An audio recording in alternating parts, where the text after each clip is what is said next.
பொதுவா ஒரு பார்ட்டியா இருக்கட்டும், ஒரு கட்சி அந்த விஷயங்களா இருக்கட்டும், அத சார்ந்து நெறைய இளைஞர்கள், தொண்டர்கள், மக்கள்னு இருப்பாங்க. இந்த மாரி தலைவர்களே சில இடங்கள்ல பிரச்சனையா இருக்கிறப்ப, அவங்களும் திரிஞ்சு போறதுக்கான வாய்ப்பு இருக்குது. இதுக்கு ஒரு சட்டப்படி நீங்க ஒரு கருத்து, ஒரு பொது கருத்தா என்ன சார் சொல்லுவீங்க? அவங்க ஒருங்கிணைஞ்சு இருக்கிறதுக்கு. ஒருங்கிணைந்து எப்படின்னா, ஒரு ஒரு பெரும்பான்மைய வந்து ஏத்துக்கணும்.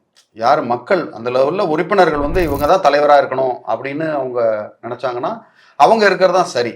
அத விட்டுட்டு, நான் தான் இன்னைக்கு அதிகாரம் படைச்சவன் அப்படின்னு இன்னைக்கு இருக்க அதிகாரம் படைச்சவரும் சொல்ல முடியாது. அது மாரி நான் தான் ஃபவுண்டரு, நான் தான் ஓப்பன் பண்ணேன் இத, எனக்கு தான் முழு அதிகாரம்னு அவரும் சொல்ல முடியாது.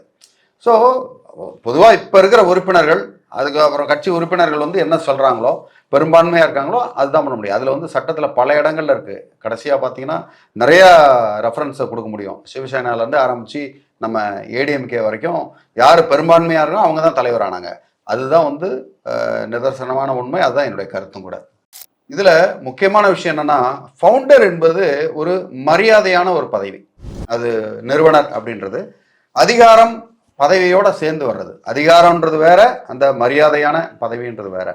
ஸோ, அதனால இந்த தேர்தல் ஆணையத்துல யாரு பதிவு பண்ணியிருக்காங்களோ, அவங்க தான் வந்து அதுல தலைவராவாங்க. அவங்க தான் வந்து எடுப்பாங்க. அதனால மக்களுடைய ஆதரவு, அந்த கட்சியினுடைய ஆதரவு வந்து யாருக்கு அதிகமா இருக்கோ, அவங்க தான் அந்த இடத்துல பவர்ஃபுல்லா இருப்பாங்கன்றது என்னுடைய கருத்து.